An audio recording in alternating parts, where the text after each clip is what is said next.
So hi guys, ஏன் இப்படி பிளாக்ல இருக்குன்னா அது ஏன்னு தெரியல, லென்ஸ் கொஞ்சம் சரியில்லை. ஸோ நான் ஏன் இப்படி இருக்கேன்னா நைட்டு, ஸோ எல்லாத்துக்குமே ஒரு காரணம் இருக்குது. ஸோ இந்த புக்லேயும் கொஞ்சம் ஸ்டன்னிங்கான ஃபேக்ட்ஸ் இருக்குது. கொஞ்சம் மிரர் இமேஜில் தெரியும், நான் லாஸ்ட்டில் காமிக்கிறேன். ஸோ இதில் அப் டு 5 ஸ்டன்னிங் ஃபேக்ட்ஸ் என்னால் சொல்ல முடியும். பட் தமிழில் சொல்கிறேன், எனக்கு இங்கிலீஷ் புரியுது, பட் உங்கள் சில பேருக்கு புரியாது. ஸோ அது ரொம்ப இன்க்ரெடிபிள் அண்ட் இன்ட்ரெஸ்டிங்காக இருக்கும். இதில் சொல்கிறேன். வால்ட் டிஸ்னி இருக்குல்ல, அது ஏன் அந்த அந்த மிக்கி மவுஸ் டிசைன் வருதுன்னா, அந்த கார்பேஜ்லேருந்து நிறைய மவுசஸ் வந்திருக்கு. ஓகே, என்ன மைஸ் வந்துருக்கு, அதாவது ப்ளூரல் ஃபார்மில் மைஸ் வந்திருக்கு.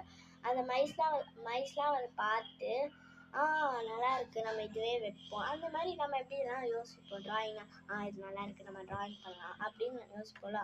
அந்த மாதிரி அவர் அந்த மவுஸ் வச்சுருக்கார். இப்போ டைம் ஃபாஸ்ட்டாக ஓடுது.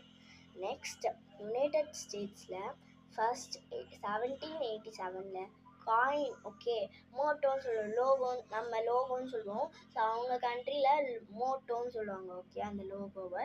ஸோ அதில் என்ன போட்டிருக்குன்னா, mind your business. Okay, so இதில் இருக்குது, நான் காமிக்கிறேன் ஃபுல்லாக. இப்போ சரியாக தெரியல. மைண்ட் யுவர் பிஸ்னஸ் தான் அந்த காயினோட லோகோவே. இப்போ நம்ம இந்தியாவுக்குலாம் அந்த இதெல்லாம் ஃப்ளாகு அதெல்லாம் போட்டு காந்திஜி அதெல்லாம் போட்டு தருவாங்க. அதுக்கப்புறமா எனக்கு இது சரியாக ஸ்பெல் பண்ண தெரியல, 1 செகண்ட் காமிக்கிறேன். இதுதான் மைண்ட் யோர் பிஸ்னஸ். இது USA 1787, இதுதான் அந்த காயின். அதுக்கப்புறமா இது எனக்கு சரியாக ஸ்பெல் பண்ண தெரியல. Virginia Woolf. தப்பாக இருந்தால்